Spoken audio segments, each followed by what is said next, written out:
Yo, what's up everybody? Welcome to Hanoi. Hanoi is one of the food capitals of the world, and we're going to be eating at plenty of delicious food spots, but Right now we're here in Old Quarter and we're going to show you all around this place, and we're going to bring you guys some of the top things to do when you're in Hanoi. Let's start off with St. Joseph Cathedral now. Hanoi Old Quarter is really interesting because you can see how it's adopted a blend of Chinese, Vietnamese and French influence, like this cathedral behind us. Pretty impressive, right? One of the great things about Old Quarter is that all the attractions are very tightly knit together, which makes getting around very easy. Back in the day, Old Quarter had a bunch of different streets, and they were actually named after the specific craft that they sold. So there was things like Chicken Street, where they just sold chicken, Silk Street, and it looks like where we are right now is Bamboo Street, where they sell a bunch of different ladders and pipes made of bamboo. Another interesting thing to check out in Old Quarter is Train Street. As you can see, it's a super busy street. There's tons of tourists here, and there's a real live train track that runs across the whole middle of this place, and along both sides you've got people living there, and you've also got a whole bunch of different cafes and things as well. It's definitely a vibe out here. The restaurants and cafes show the train timetable on the walls. Just note that times do differ for weekends and weekdays. It's coming! As you can see, the train comes right up against the side, so you want to make sure you're safely off the track as soon as the guys tell you to get off. In a grab now headed over to the Hanoi night market. It's only open on Friday, Saturday and Sunday, so it's lucky that we're here on the weekend to catch it. This place is only open from 7 o'clock onwards. The whole of Hangdao Street is blocked off and it runs all the way to Dongshan Market down there. A lot of the clothing and souvenirs that you will find in the old quarters during the daytime, you'll also find it in the night markets, and they look to be a little bit cheaper as well. But you can still bargain up to 50 to 70% off. And if we come around here, you'll also see that there's a whole bunch of street food being sold along the side. Probably going to get a couple of barbecue skewers. Let's try it out. Our first purchase of the night, we've got a couple of pork skewers. Oh, that's real good. That's real good. This was only 10,000 dong for a skewer. It's got a lovely lemongrass flavor. It's delicious. Getting ourselves a prawn skewer now too. I don't think it's actually a prawn. It's like a fish paste made to look like a prawn.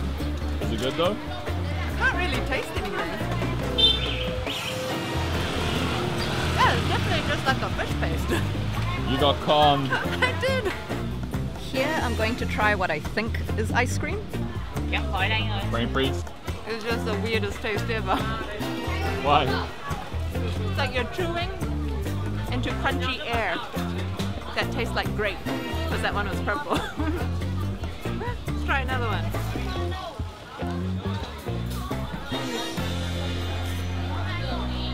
It's smoking out of your nose. Crunchy air. And if you're wondering, yes, they do have some Louis V and some Supreme knockoffs if you're looking for those counterfeit goods. That wraps up our tour here in the Old Quarter. Yen and I are going to go home, get a little bit of sleep, because tomorrow we're going to get a little bit of culture from the water puppet theater. Another thing to do when you're in Hanoi is come check out the Thang Water Puppet Theatre. Missing this attraction has been described as if you go to Paris and you don't go see the Eiffel Tower, so we're definitely keen to check this one out. Prices for tickets here are split up into 3 tiers, 200,000 for the seats that are closest to the stage, 150,000 for the middle tier, and for cheap seats it's 100,000, but we've heard that all the seats are pretty good anyway.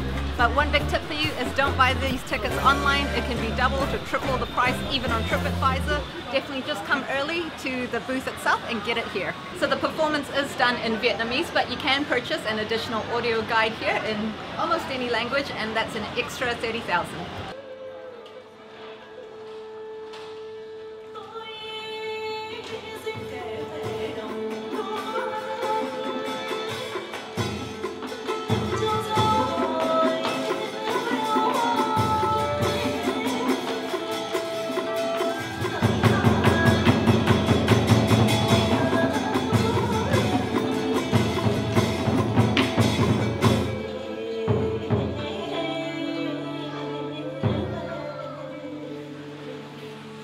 show's just finished. It was about an hour's long duration, and definitely recommend getting the audio guide so that you can understand each of the different stories that's happening throughout it.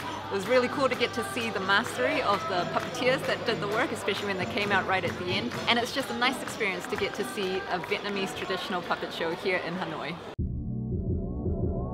Another one of the places you're definitely going to want to check out when you're here in Hanoi is King Lake. It costs 30,000 dong to go to the temple, however it's free to just walk around. This place is a lot more peaceful than the rest of the places that you're going to see in Hanoi. There's a good mix of local people as well as tourists, and they're all here chilling out and also checking out a little bit about the legend of the lake, which I'm going to get into right now. Back in the day, there used to be an emperor called Lei Loi who came here with his friend to do a little bit of fishing. Instead of catching a fish, they managed to capture this massive metal rod. Instead of throwing it back, they took it home and turned it into a sword. You know, as you do back in those days. Once they turned it into a sword, two magical words appeared on it. But later on, the emperor found himself in the middle of a battle with a neighboring country. He took that sword into battle with him and they won, came back into the lake, and a massive turtle appeared from out of nowhere and shouted at him, "Return the sword to the Dragon King." And without any hesitation, Emperor Lei Loi threw the sword back. The turtle took it, dove down deep into water, turned it to the Dragon King, and that's how this lake got its name, Lake of the Return Sword, King. Just as we wrapped up King Lake, we managed to find two little turtles. That's a sign of something. I don't know what, but it's a sign. We're currently at the Vietnamese Fine Arts Museum, and as you can see, it's quite a grand place, built by a French colonial elite for his daughter, who came all the way from Indochina to Hanoi to study. Just picked up our tickets, and it's 40,000 dong per adult, or you can get a guided group tour, and that's 150,000 dong on top. There are 3 floors to this museum, and it's open Monday to Friday, 8:30 to 5 p.m. This part of the museum houses all the ancient works, so don't miss it when you come to visit the gallery. It's situated right behind the monk sculptures. The artwork here at Thang depicts everything from everyday life to royalty, Vietnamese folklore, and of course the Vietnam War. You can see all the various materials that were used throughout history, and it's a very comprehensive art gallery. Definitely worth checking out. Right across the road from the Vietnamese Fine Arts Museum, you'll find the Temple of Literature. The tickets here for the Temple of Literature are 30,000 Vietnamese dong each for adults. The entrance to the temple is on the back of the 100,000 Vietnamese dong note. We are currently in the first courtyard called Entrance to the Way, and this is where students are taught to be respectful. Knowledge comes later.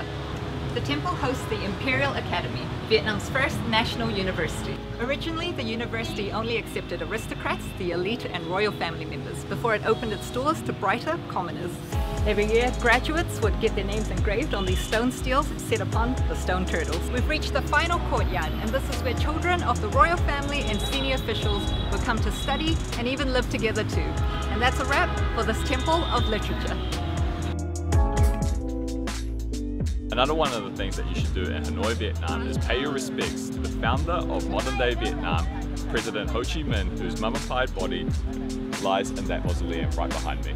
The significance of having his body here is because this is where he first declared the independence of Vietnam in Ba Dinh Square in 1945. There's some strict rules to adhere to when you're visiting Ho Chi Minh's mausoleum. This place is heavily guarded and they won't hesitate to single you out if you aren't following the rules. One of them is that you should be dressed appropriately to pay your respects, and that means no singlets and no shorts. Another is that you should always be following the line that you're in, keep up your walking pace, and once you're inside, you definitely need to be silent and keep moving along quickly then too.